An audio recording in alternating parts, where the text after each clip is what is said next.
No era un rumor, no era una información inventada por algún medio amarillista, no.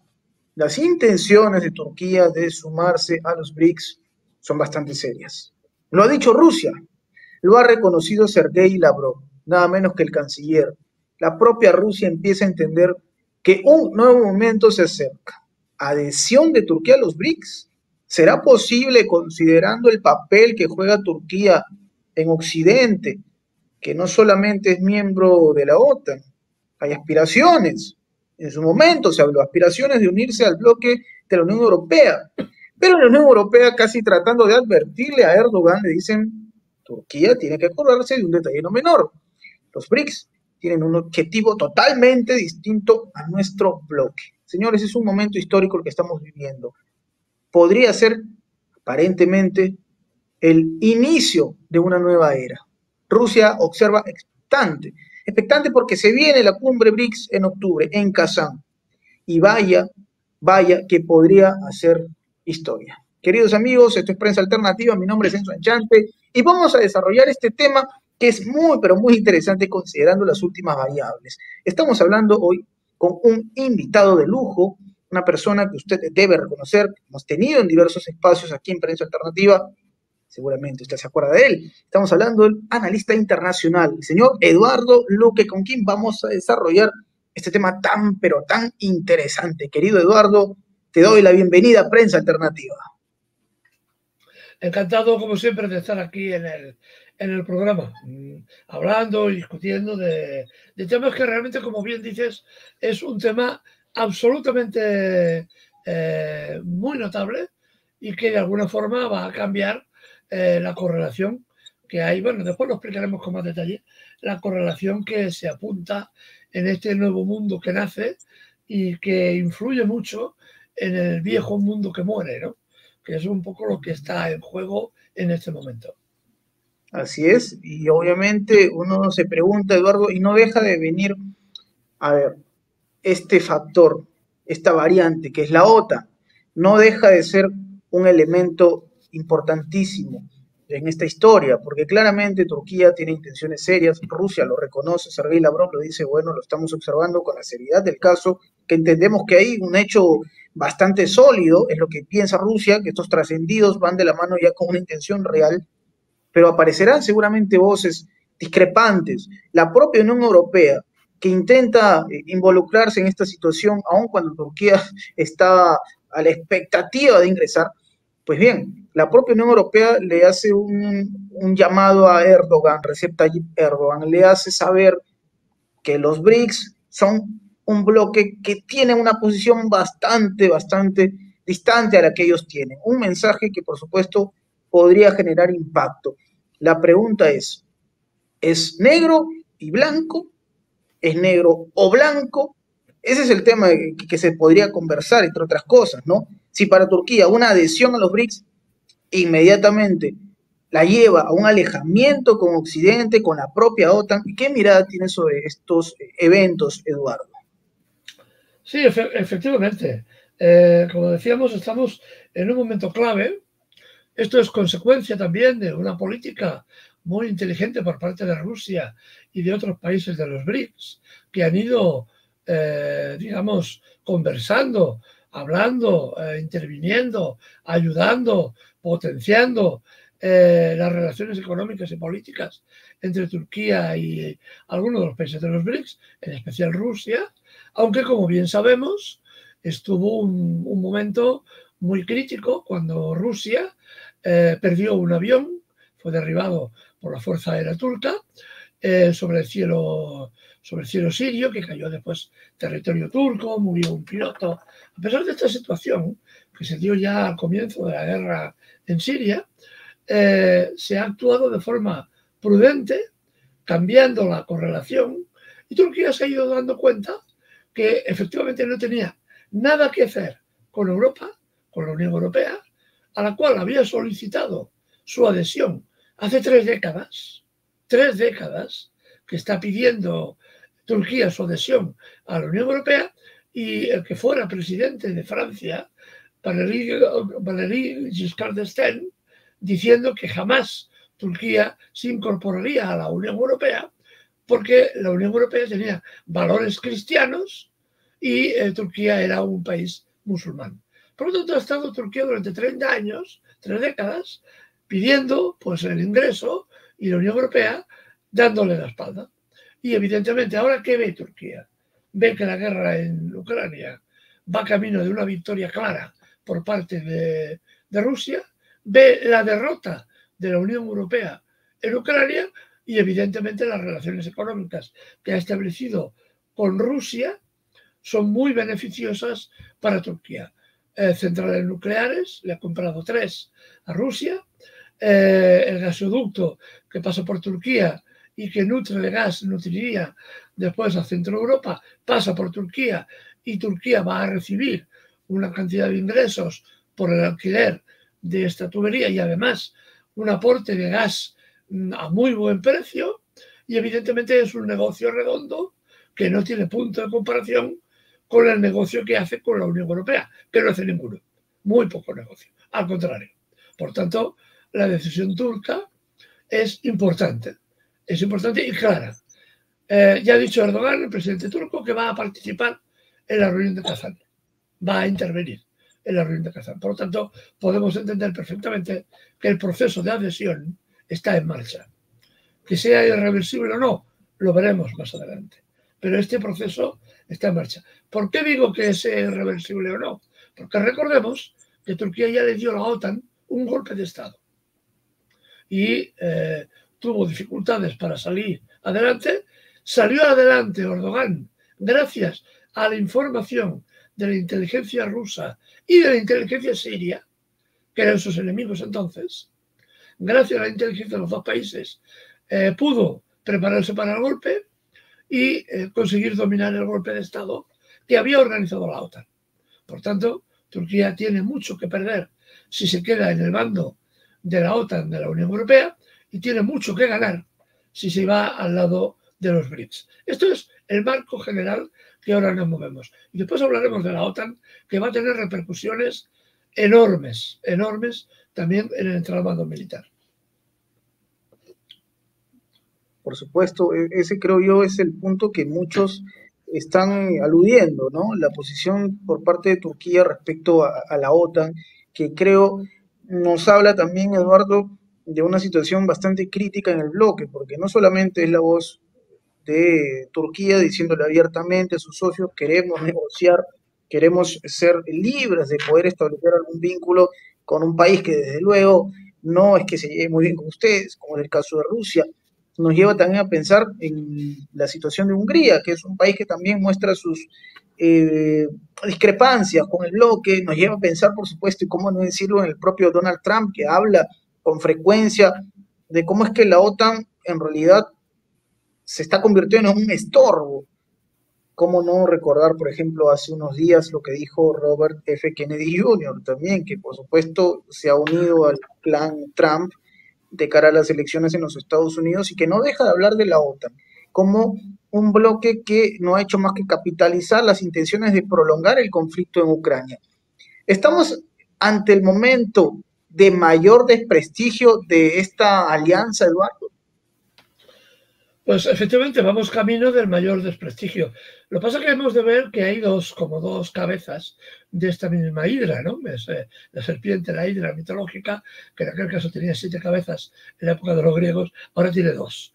Una es la Unión Europea, que es la cabeza política de la OTAN, que es la cabeza militar. ¿Quién manda? La cabeza militar. Está clarísimo que es la que manda y ordena en lo que haga la Unión Europea. Así que, si la marcha de Turquía, que no será rápida, será un proceso lento. La marcha de Turquía hacia los países BRICS implica necesariamente su ruptura con la Unión Europea y su ruptura con la OTAN. Esto será un proceso largo, complicado y que puede imponer muchas, digamos, situaciones que ahora mismo es difícil de contemplar. Pero la marcha de Turquía hacia los países BRICS va a imponer necesariamente una reconfiguración de la Unión Europea, porque Turquía ve que el perdedor de esta guerra es la Unión Europea. En este momento vemos que las disensiones internas son enormes y que además las poblaciones europeas comienzan a despertar. Hoy, por ejemplo, mañana, perdón, se va a producir un hecho curiosísimo, increíble. El presidente francés Macron se salta la legalidad republicana y da lo que los franceses están llamando hoy un golpe de Estado frío. Es decir, por ley, por constitución, el presidente Macron tiene que nombrar como primer ministro al partido que ha ganado las elecciones. Este partido ya se ocupará de formar la mayoría suficiente para gobernarlo. Pues bien, el presidente Macron ha decidido romper esa legalidad y ha nombrado como primer ministro a un partido, el de los republicanos, que ha conseguido el 4,7% de los votos. 4,7% de los votos. Este es el que va a gobernar Francia. Un partido minoritario. Minoritario, si lo comparamos con el Frente de la Izquierda, o bien incluso, si me apuran, con el partido de la extrema derecha de Le Pen. Pues a pesar de eso, Macron rompe la baraja y nombra a un partido minoritario. En Alemania está la situación que tiene la sociedad alemana, que ha acabado votando a la extrema derecha.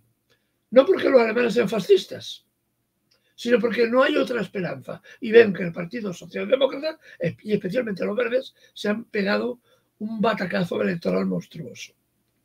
Y en Inglaterra no contesta. Y están pasando cosas muy curiosas. Hoy apuntaban que el ministro de Exteriores sueco o ha dimitido o va a dimitir. Y todo el mundo lo relaciona, los medios de difusión no quieren relacionarlo, que este ministro de Exteriores sueco ha sido uno de los que impulsó que tropas suecas fueran a combatir a Ucrania como asesores especialistas. Han muerto un montón. En uno de los ataques estos días de Rusia contra tropas de la OTAN, han hecho una auténtica carnicería de soldados de la OTAN, especialistas, que ha costado mucho formar y que han muerto de forma absolutamente miserable, ¿no? Y a consecuencia de esto, el ministro de Exteriores sueco ha dimitido, o está a punto de dimitir. Es decir, que dentro de la Unión Europea hay una enorme tensión interna con países que están pugnando por salir o por romper la baraja, ¿no? ¿Y qué pasa con la salida de Turquía? Va a acelerar este proceso y va a acelerar consecuentemente el proceso también de ruptura dentro de la OTAN. Porque la OTAN es, como he dicho, la cabeza militar de la Unión Europea. Pero claro, Turquía no puede ser miembro de los BRICS y al mismo tiempo ser estar en una coalición militar cuyo objetivo es atacar a los BRICS, porque la OTAN se está desplazando en este momento ya, presionando todo lo que pueden a China por el conflicto de Taiwán. Por tanto, un país no puede ser, al mismo tiempo puedes estar en dos sitios al mismo tiempo, has de escoger bando. Y Erdogan, presidente turco, y lo que es la burguesía turca, los que manejan el dinero en Turquía, ya han decidido que el camino de Asia, el camino de la ruta de la seda, es mucho más beneficioso que no lo que ofrece Europa, que no ofrece nada. Lo único que ha ofrecido Europa, cosa curiosa, ha amenazado a Turquía, parece un mal chiste, con que van a replantearse las negociaciones con este país, con Ankara, cuando llevan 30 años congeladas. Y ahora hablan de que se las pueden volver a replantear si Turquía se va con los BRICS. ¿Pero qué te vas a replantear si no hay nada?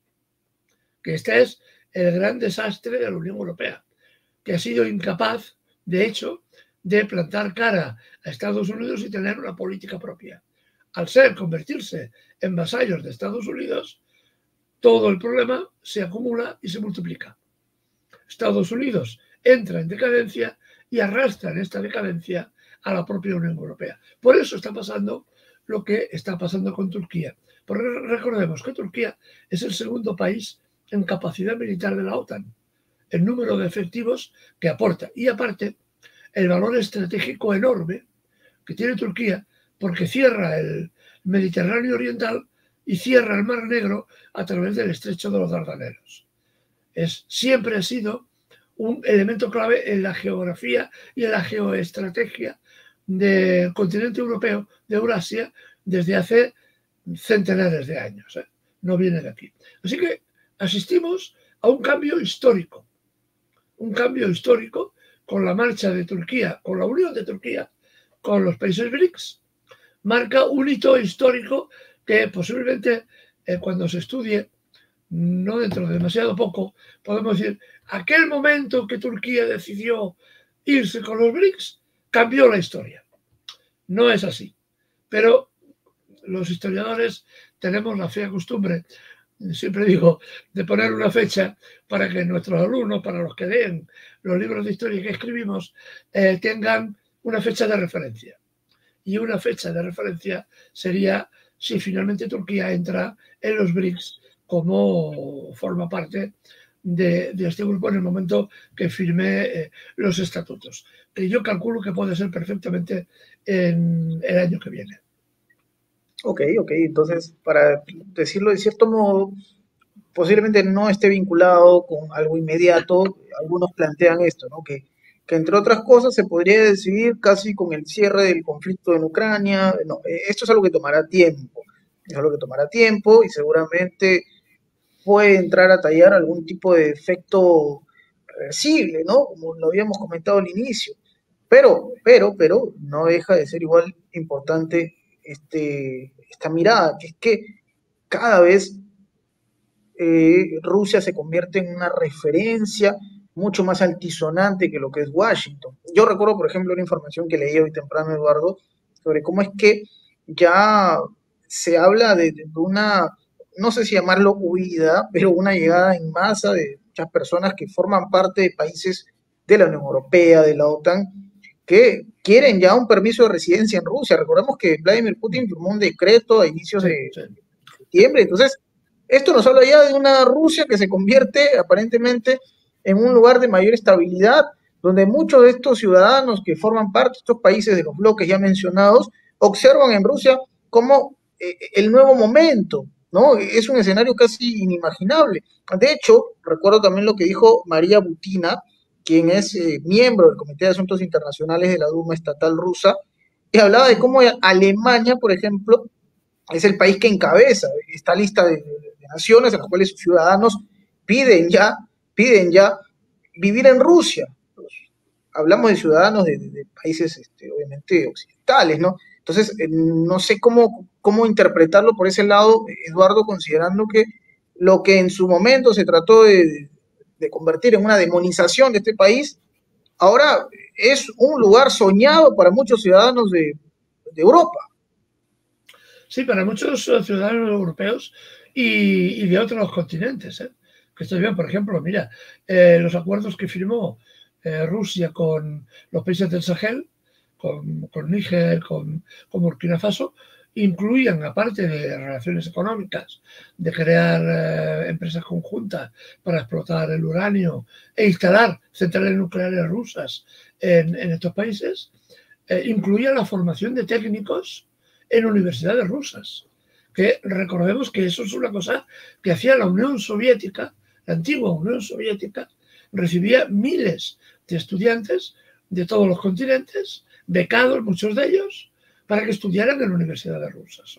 Porque el nivel educativo de esa universidad era excelente. Ahora es bueno todavía. De lo que hubo, ahora se conserva y tiene un nivel excelente. No tanto como los de los chinos, pero hacen muy buen papel. Se está viendo la guerra. Se está viendo la guerra porque la calidad técnica de las armas también está determinada por la calidad técnica de los ingenieros que las desarrollan. Eso también. Y estos ingenieros, a su vez, están basados en un desarrollo cultural y educativo de alto nivel. Cosa que no está pasando en Europa. En Europa vamos al camino contrario. Cuando el esfuerzo, eso es una cuestión que también hemos estudiado A ver, personalmente en algunos de los libros que he publicado sobre el tema de educación comparada, como vemos, por ejemplo, que la educación europea va en una pendiente descendiente a gran velocidad. No hablemos ya de la educación norteamericana, que es ínfima, ínfima, ínfima. Y hay problemas en general, claro, siempre hay universidades de élite que tienen otra idea, ¿no? Y siempre hay mucha publicidad, mucha publicidad. En los rankings de universidades mundiales siempre figuran las universidades privadas norteamericanas, pero claro, quien paga manda, quien paga manda. Y las estadísticas se hacen pagando y se hacen presionando para que la estadística saque lo que realmente te interesa, ¿no? Y es un poco lo que estamos viendo. Estamos viendo que la gente se va a Rusia precisamente porque le ofrecen un futuro que aquí no hay.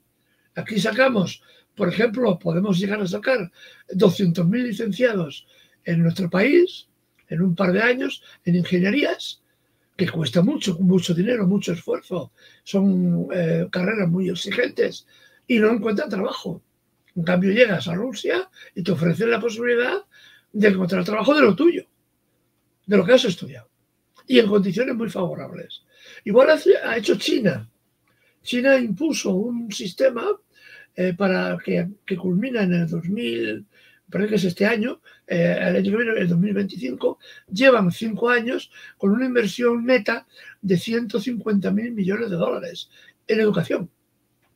Han conseguido sacar este año 2,7 millones de licenciados, sobre todo en ingenierías, con un nivel educativo tremendo, porque además la sociedad china entiende que enviar un hijo a la universidad es un esfuerzo que hace la familia, aparte del Estado, que también lo paga, y la familia también lo hace.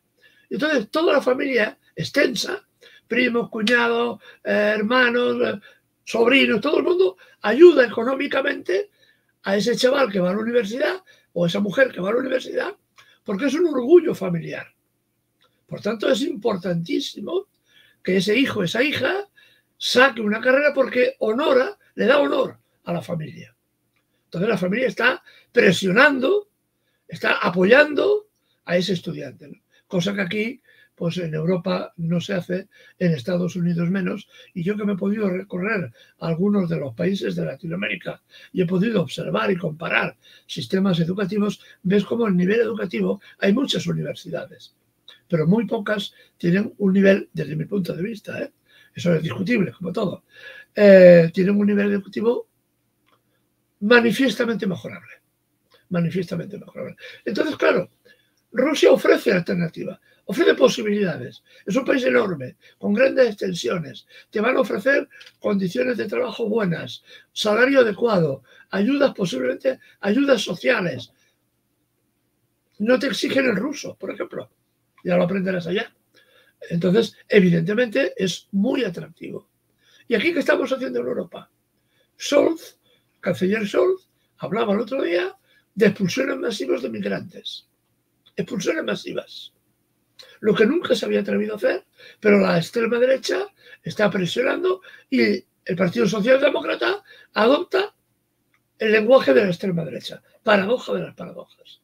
Aquí en Europa se presiona para echar afuera a los migrantes que vienen y Rusia está dispuesta a recibir estos migrantes, sean europeos o sean asiáticos o sean africanos, ¿no? ¿Por qué? Porque la idea, la concepción es completamente diferente. Aquí tenemos otra concepción y así nos va, ¿no? Estamos viendo la decadencia de Europa a marchas forzadas. Estos días sale en la televisión, ¿eh? Ya tenemos los primeros resultados del gran negocio que ha hecho Alemania, negándose a recibir el gas ruso, ¿no?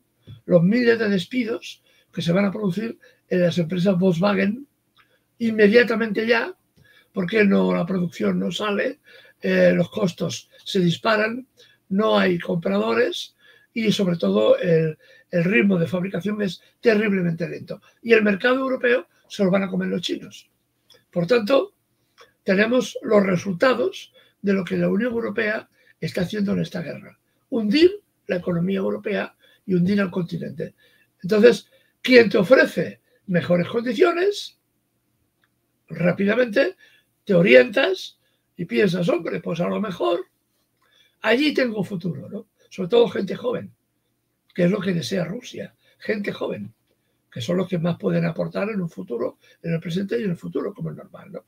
Así que esa es la realidad que estamos, ¿no? Un país y un continente. Un país que apuesta por atraer inteligencia, cultura y gente para llenar el país, y un continente como el viejo continente, que echamos a la gente fuera porque nos molestan, porque los migrantes no han de entrar y hemos de convertir una Europa de barreras, de fronteras y de muros, ¿no?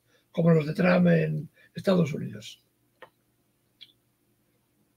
Y bueno, es un ejemplo que también se ve reflejado en otros países. O sea, digamos, esta fiebre antirrusa podría estarle pasando factura no solamente a las naciones que forman parte del bloque de la Unión Europea. Hace poco, por ejemplo, habló María Zaharova. De hecho, tenemos un informe que presentamos en Prensa Alternativa y le hacía saber a Japón, obviamente Japón, un país que desde luego sucumbe ante las pretensiones de Estados Unidos, pero le hacía saber que era muy probable que el retorno de sus empresas al mercado automovilístico en Rusia era casi imposible. Un mensaje bastante fuerte porque ahora claramente Rusia ha decidido abrirle puertas a un país socio como es China. China y la posibilidad de formar parte de este mercado. Japón también va perdiendo la viada en una jugada que se calculó bastante mal por donde se le mide, ¿no? Y parece, Eduardo, que es casi un punto irreversible.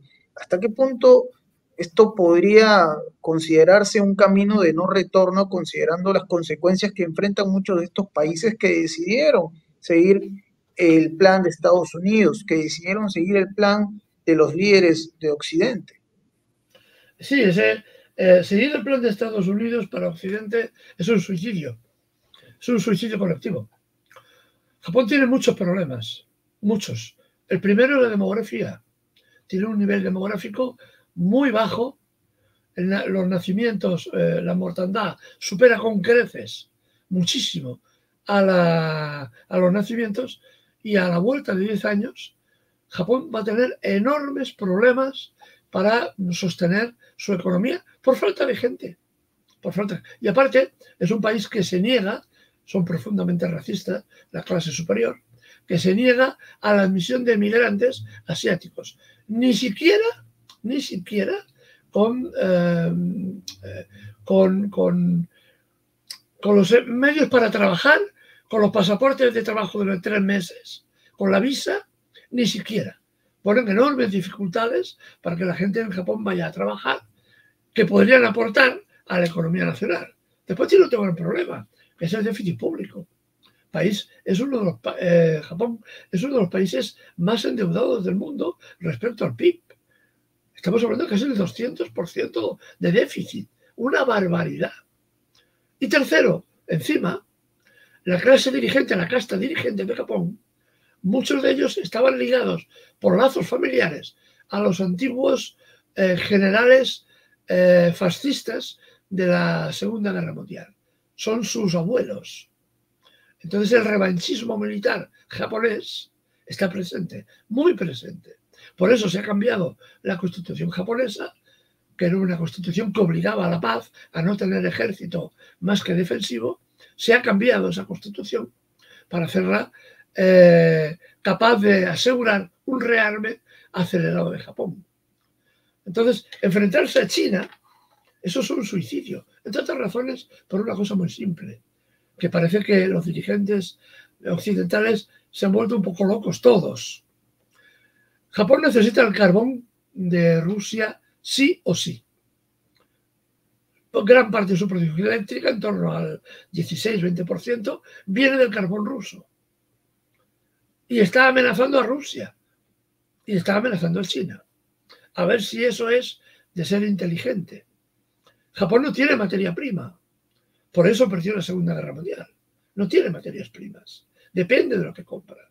y amenazar a un país como China, cuyo aliado Rusia, que es el que le suministra gran parte de las materias primas que necesita Japón para producir, es poco menos que un suicidio. Pero los dirigentes políticos, la casta política de Occidente, están decididos a suicidar a sus pueblos, ¿no? Y por eso, precisamente, se está amenazando. Se ha creado una alianza de la OTAN, también en el Pacífico, sí, en el mar de Japón. Hay una alianza entre Estados Unidos, Japón y Australia, precisamente para controlar los mares que rodean a China.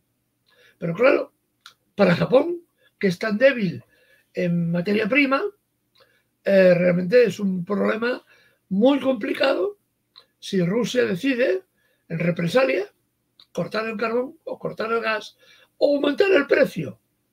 Ya no cortarlo, sino aumentar el precio. Sería un gran problema para Japón. Pero es lo que digo, las casta política occidental no representan en modo alguno los intereses de sus pueblos, ni los intereses de las naciones. Representan únicamente los intereses de los grandes oligopolios internacionales que normalmente están dominados por Estados Unidos. Estos son los que nombran los grandes fondos de inversión. BlackRock, por ejemplo, es la que indica la política de pensiones de Europa y de América Latina. El CEO de BlackRock, el año pasado, bueno, comienzos en enero de este año, hace una carta a los políticos. Y en esa carta, la de este año, hablaba de la necesidad de privatizar las pensiones.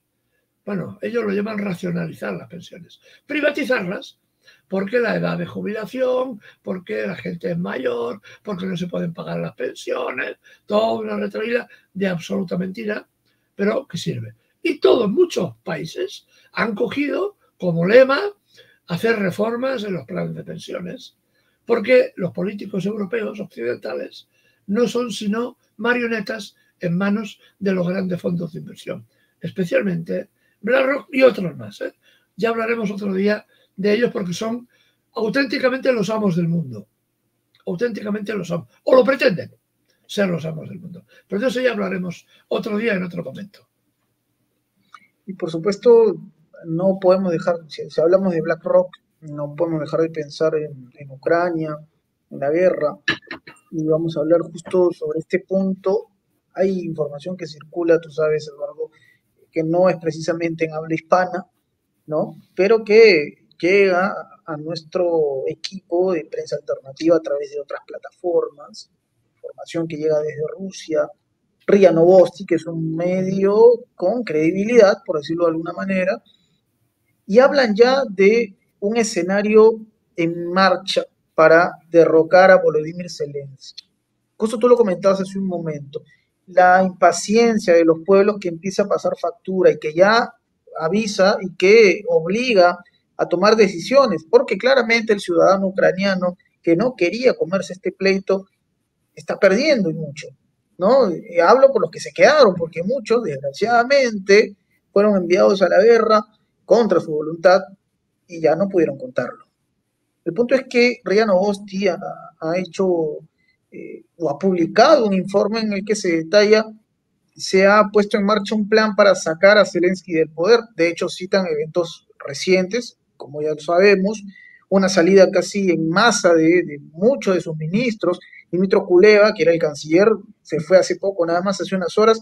Entonces, aparentemente, no va a ser por mano de Rusia que Zelensky pierda el poder, porque en su momento se hablaba mucho de eso, ¿no? En Occidente trataban de vender esta idea de que Rusia quería acabar con la vida de Volodymyr Zelensky, el ejército al menos.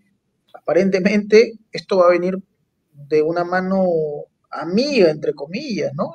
La inminente caída de Zelensky, Eduardo. Bueno, eso vamos a verlo porque estos sujetos tienen más brazos que un pulpo a la hora de cogerse al sillón. Entonces, a veces no es fácil, ¿no? También se hablaba de la caída de Erdogan cuando el golpe de Estado y fue capaz de dominar el golpe y además limpiar a los generales, limpiar el ejército, hizo una escabechina terrible y acabó deteniendo a cientos de oficiales y metiéndolos en la cárcel durante años. Así que, pero claro, el problema que tiene Zelensky es que está perdiendo la guerra. Está perdiendo la guerra a un nivel realmente notable. El otro día decía el presidente Putin que ahora las tropas rusas avanzan no en docenas de metros cuadrados o centenares de metros cuadrados, sino en kilómetros cuadrados. Y es verdad, parece que las tropas ucranianas en muchos sitios huyen despavoridas, las líneas de comunicación que están siendo cortadas, los suministros no llegan, la moral por los suelos y la matanza es ahora inenarrable. Es decir, que están intentando parar los asaltos rusos de la artillería, de la aviación y de los drones con carne humana. La tasa de bajas que dan los partes de unos y otros, promediando, pues estaremos hablando en torno a 1.800 muertos diarios, que es una cifra terrible para un país que ya lleva 2 años de guerra y que ha sido, que sus dirigentes lo han desangrado, ¿no? Ahora ya se moviliza a chavales de 18, 17 años. Se está hablando de la movilización. Es decir, esto va a parecer como aquella guerra que hubo en Latinoamérica, si no me falla la memoria, entre Argentina, Brasil y Uruguay o Paraguay, que acabó, me parece que fue Paraguay, que acabó sin hombres de más de 15 años. Todos los hombres de 15 años para arriba estuvieron en la guerra y fueron o muertos o heridos o mutilados, ¿no? Pues esto es lo que va pasando a Ucrania. Ucrania puede desaparecer como país. Si Rusia finalmente, que ahora tiene, el problema del ejército ruso es que lo tiene muy bien en los Donbass, pero puede escoger 3 caminos diferentes. Y lo que no creo que pueda hacer es atacar en igual de intensidad en 3 frentes diferentes. Hace tener muchas tropas para hacerlo. Entonces, el problema es decidir dónde vas. A Kharkov, vas hacia el centro, cortar el país por la mitad, o te diriges a Odessa y si conquistas Odessa, ya Ucrania ha desaparecido. Se queda, es un país sin salida marítima, cercado, con una extensión territorial muy pequeña, porque cuando te acerques a Odessa conectarás con Transnistria, que es una zona rusa, y realmente Ucrania quedará limitada a una franja muy pequeña, que además, como ha sido por una derrota militar, Putin lo que te va a hacer es obligarte a que te desarmes y que además no puedas formar parte de la OTAN. Eso va a ser una de las condiciones. Pero el país como país pierde toda capacidad vital para seguir existiendo. Quedará como un trozo de territorio muerto ya, sin saber qué es, porque claro, evidentemente las pérdidas demográficas son enormes. Por los estudios que tenemos hechos, las aproximaciones que se hacen en cuanto al número de bajas, muertos, desaparecidos, que siempre son complicadas de establecer, podemos llegar a pensar que Ucrania no podrá recuperar ni una parte importante de su población si ese escenario se produce en un siglo. Entonces estamos hablando de que realmente es un país que puede llegar a desaparecer. Pero dependerá de la evolución del conflicto, ¿eh? Porque ahora damos otro paso, otro paso todavía más peligroso. Ahora se está discutiendo y parece que se va a aprobar en Estados Unidos que armas de largo alcance norteamericanas, inglesas, francesas o polacas puedan golpear ciudades abiertas de Rusia en el interior de Rusia. Es decir, puedan alcanzar los misiles Moscú, pongamos por caso. Eso implicaría un nivel de escalada inimaginable también. Estamos también pendientes de esto. La OTAN está desesperada. Y en esta desesperación es cuando se vuelve aún más peligrosa. Porque, además, no hay nadie en el timón de la nave. Esto lo dirigía supuestamente el presidente de Estados Unidos, que ya sabemos que no está capacitado absolutamente para nada. Un hombre que es capaz de confundir el botón del ascensor del botón nuclear no merece mucha credibilidad, ¿no? No hay nadie dirigiendo Estados Unidos, que es el artífice de todo el conflicto. Por tanto, el riesgo de una confrontación se hace enorme, puesto que no hay nadie con el que dialogar, con el que negociar, con el que establecer criterios líneas rojas y llegar a acuerdos que siempre son posibles. Así que estamos en una situación especialmente complicada que ya preveíamos. Que digo, claro, ¿qué pasará cuando el ejército ucraniano comienza a desmoronarse? Como está pasando ahora. Pues va a pasar que se van a acentuar muchos de los peligros que ya preveíamos que podían suceder, ¿no? Como es el de los misiles de largo alcance. Justo me pongo a pensar en este escenario que tú planteabas, Eduardo. De hecho, hacías referencia, entiendo, a la guerra de la Triple Alianza, ¿no? Cuando es que Paraguay y el gobierno de Francisco Solano deciden enviar jovencitos al conflicto, ¿no? Niños. Fue un hecho terrible, en verdad, que desde luego golpea y mucho en la entraña de esta región. Pero bueno, me pongo a pensar también en este escenario fatídico para una Ucrania que insistimos, y acá quiero hacer una hincapié en un punto. Nosotros cuando hablamos de estos asuntos del conflicto, de la guerra, independientemente de el estilo que tengamos para informar, también duele. O sea, hablar de pérdidas del bando ucraniano duele mucho porque entendemos que fueron llevados a la fuerza. Y obviamente quienes iniciaron este desbande no están pagando centavo de responsabilidad y no lo van a pagar probablemente. Y sabrá Dios si en algún momento terminarán incluso peor, ¿no? Porque dicen, hay una frase conocida que es que así paga el diablo al que viene sirve, ¿no? Entonces, no sabemos si será el final de Zelensky en un escenario catastrófico, eso está por verse, pero claramente sí hay tufillo de escalada, Eduardo, y hay tufillo de escalada y se entiende que cuando termine la guerra en Ucrania es probable que el escenario sea otro. Así que a esperar con mucha serenidad lo que pueda ocurrir en los próximos días, próximos meses, Eduardo. Hemos disfrutado esta conversación, como siempre, tu conocimiento nos traes mucho para esta mesa, este conversatorio, que es siempre un lujo tener a alguien con sapiencia aquí. Y por favor, me gustaría que nos dejes una reflexión, Eduardo, sobre lo que hemos estado comentando. Este nuevo momento que se acerca, el bloque BRICS, la OTAN, el conflicto, ¿qué nos dejarías, Eduardo, luego de esta conversación? Yo primero lo que querría hacer es hacerte una colación, efectivamente, lo que decías, cuando hablamos de muertos. Claro, yo particularmente, la vida me ha llevado a ver 2 veces la guerra en Irak y una vez la guerra en Siria. Entonces, cuando ves la guerra, te das cuenta del horror que es, de lo que representa.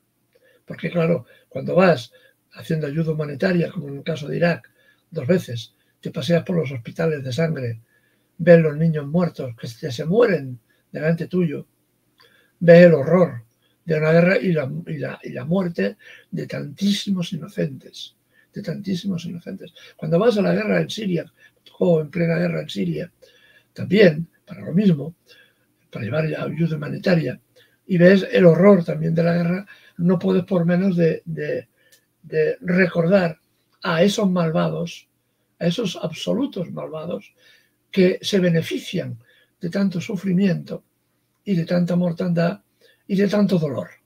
Esa gente no merece, como bien dices, que si hay Dios en el cielo, que los condene para toda la eternidad, porque no merecen otra cosa, no merecen no son seres humanos, no son seres humanos. Esa gente que por la ambición del dinero está dispuesta a promover guerras, atentados, a sacrificar a niños, a mujeres, a hombres en Ucrania, en Rusia o en Gaza, no merecen el nombre de ser seres humanos.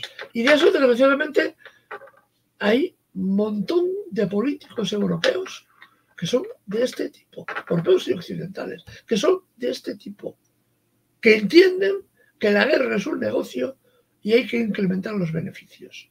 Esto es la gran enseñanza de esto y lo que debería la gente meterse en la cabeza, también todos, porque es la peor de las maldades que se pueden ocurrir, ¿no? Y como reflexión de lo que estamos viendo, yo utilizaría una frase de un pensador italiano, Gramsci, que decía algo así, no lo hago literal, decía algo así: entre un mundo que muere y un mundo que nace en medio, nacen los monstruos. Y eso es lo que estamos viendo. Estamos viendo un mundo que muere, el mundo unilateral del dominio imperial de Estados Unidos. Vemos un mundo que nace, que es el mundo de los BRICS, que no sabemos cómo será, pero que apunta, parece ser, mejores intenciones que el otro, al menos por lo que ahora conocemos. Y en medio aprovechan que no manda nadie, nacen los monstruos, nace Netanyahu. Y aparece la figura de Netanyahu. Y aparece la figura de Zelensky. También, porque Zelensky tuvo la oportunidad al mes de iniciar la guerra de llegar a un acuerdo con Rusia. Recordemos las negociaciones en Ankara. Y un hombre llegó, el expresidente, el ex primer ministro de Inglaterra, Boris Johnson, a decirle a Zelensky que si promovía la paz lo mataban. Y Zelensky tuvo miedo. Además le dijeron que lo iban a hacer rico. Se ha creado una fortuna personal muy notable y este hombre es el responsable de la muerte de centenares de miles de personas de su propio pueblo. De su propio pueblo. Esta es la realidad que tenemos. Por tanto, entre ese mundo que muere y ese mundo que nace, nacen estos monstruos. Nacen el monstruo del fascismo, de lo que está pasando en Cisjordania y en Gaza, y nace el fascismo de Zelensky y los que le empujaron a la guerra. Estados Unidos, que está detrás, y el occidente europeo, que estamos rodeados, estamos gobernados por auténticos locos y vasallos y esclavos del dominio norteamericano. Esta es la realidad del mundo triste que tenemos en este momento. Pero, también lo digo, ya como última cosa, estamos viendo cómo cambian las mentalidades. Estamos viendo cómo la gente comienza a reaccionar. Mañana en Francia, la gente se va a tirar a la calle a decirle a Macron que no es eso, que no es eso, que hay que defender la democracia. Y lo mismo ocurre en Alemania. La gente también ha votado a la extrema derecha, pero ha votado tapándose la nariz, porque no ve otra alternativa. Pero hay esa alternativa, va creciendo y va a crecer. Y en muchos países europeos también está creciendo el malestar contra la guerra, el malestar contra los recortes y la necesidad de parar los pies a todos estos locos que nos llevan al precipicio. Y cómo no pensar, Eduardo, y esto también para acotar lo que dices, que probablemente no veamos escándalo y veamos muestras de rechazo, desaprobación, indignación de países como Estados Unidos, como si lo tuvieron con Venezuela, ¿no? Cuando hablaban de Nicolás Maduro y lo tildaban de dictador, bueno, a ver si es que salen a comentar algo sobre la situación que se vive en Francia, a ver si a Macron lo catalogan de dictador, a ver si el señor Gabriel Boric dice algo, ¿no? O el señor Javier Milei. Esperemos cuál es el pronunciamiento de estas naciones que para entrometerse en otros asuntos claramente van primero en plano. Así que bueno, Eduardo, hemos disfrutado esta conversación siempre con tu conocimiento, compartimos tu mensaje, creo que sí, así como nuestra audiencia. Un lujo tenerte acá en Prensa Alternativa. Seguramente te tendremos la próxima semana para seguir hablando de esta situación. Ojalá los tiempos se den, porque claramente el conflicto llega a un momento crucial, casi decisivo. Eduardo, muchas gracias por estar en Prensa Alternativa, querido público. Gracias que sí. Querido público, no olviden unirse, háganse miembros de Prensa Alternativa para tener material exclusivo. Mi nombre es Enzo Anchante, nos estaremos reencontrando en una próxima oportunidad. Hasta, como diría nuestro director Juan José del Castillo, Tupananchis Cama, hasta que nos volvamos a encontrar. Adiós.